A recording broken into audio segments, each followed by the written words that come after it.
এই মুহূর্তে দর্শক বন্ধুগণ, এবার সিপিএম জোটের পথে এগিয়ে আসতে পারে বলে এমনটাই খবরের ইঙ্গিত 2026-এর বিধানসভা নির্বাচনে।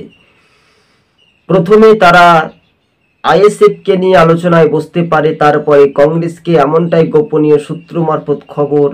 সিপিআইএমের আগামী প্রজন্মে ভবিষ্যৎ কি হতে পারে 2026-এর বিধানসভা নির্বাচনে বাংলাতে, এটাই একটা বড় সাফল্য। ডানকুনিতে বামেদের যেহেতু সম্মিলন, সেই সম্মিলনে কি বার্তা আসে এবং আলিমুদ্দিন থেকে তারা খবরের ইঙ্গিত দিতে পারে এবং সাংবাদিকদের প্রশ্নের জানিয়ে দেওয়া হবে যে কার সঙ্গে তারা জোটে সওয়াল করবে, কংগ্রেস না আইএসএফ না একলা চলো ডাক, সেটাই কিন্তু স্পষ্ট হতে পারে। তবে এটাই বলছে রাজনৈতিক মহল, জোট করে কতটা সফলতা হবে। সেই ক্ষেত্রে যদি সিপিএম, কংগ্রেস, আইএসএফ ভোটটা কাটে, তর্কের খাতিরে ধরে নিচ্ছি, তাহলে লাভটা কার হবে, এটাই নিয়ে একটা বিশেষজ্ঞ রাজনৈতিক মহলে তোড়জোড়।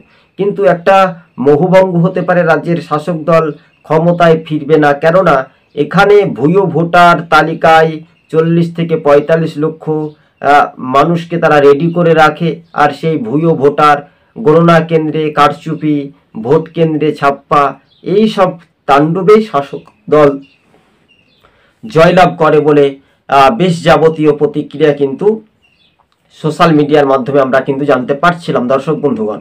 তবে হ্যাঁ, বিষয়টা 294টি বিধানসভা আসন, কংগ্রেস কয়টি আসনে প্রার্থী দেবে, বামেরা কয়টি, বামেদের শরিক দল সিপিআইএম মিলে কত আসনে প্রার্থী বা আইএসএফ, এই যে দাবি দেওয়া, সেটা সঠিক পর্যালোচনাতে 2025-এর আগেই তারা একটা ফাইসালা করতে পারে।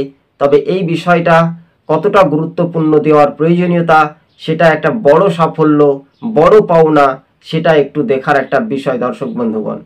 সবুজবঙ্গ নিউজ চ্যানেলটি ভালো লাগলে অবশ্যই শেয়ার করে দেবেন, আর আপনাদের মতামত অবশ্যই কমেন্ট বক্সে আপনারা জানাবেন দর্শক বন্ধুগণ। তবে কার্যত রাজনৈতিক মহলে জোটের জন্য বামেদের প্রস্তুত, তবে সিপিএম, কংগ্রেস, আইএসএফ কার্যত এই বাংলার প্রান্তে জোটের হাওয়া কোন দিকে দোরগোড়ায় এগিয়ে যাবে, জোটের জয় কতটা সফলতা হবে, জোটের ভবিষ্যৎবাণী কতটা, কোন রাজনৈতিক দল এগিয়ে আসবে না, ভোটাররা কাকে ভোট দেবে, সেটা এখন চিন্তিত। তবে গ্রামীয় স্তরে ভোটাররা চাইছে জোট এবং উঁচু মহল নেতারা, কিছু অংশের মানুষ বলছে একলা চলো ডাক। তবে সর্বস্তরে বা সর্বনিম্নভাবে জোটের হাওয়া বা জোটের প্রস্তুতি কতটা বাস্তবে মিলে যেতে পারে দর্শক বন্ধুগণ, তবে অবশ্যই আপনারা কমেন্ট বক্সে রীতিমতো আপনারা জানাতে পারেন। কার্যত রাজনৈতিক ময়দানে সেটা একটা বড় সাফল্য বা বড় পাওনা। সেটাই যদি ভবিষ্যতে তাই হয়, তাহলে রাজনৈতিক যে চিত্রগুলো আগামী দিন কি হতে পারে দর্শক বন্ধুগণ, তবে অবশ্যই আপনারা কমেন্ট বক্সে জানাতে পারেন।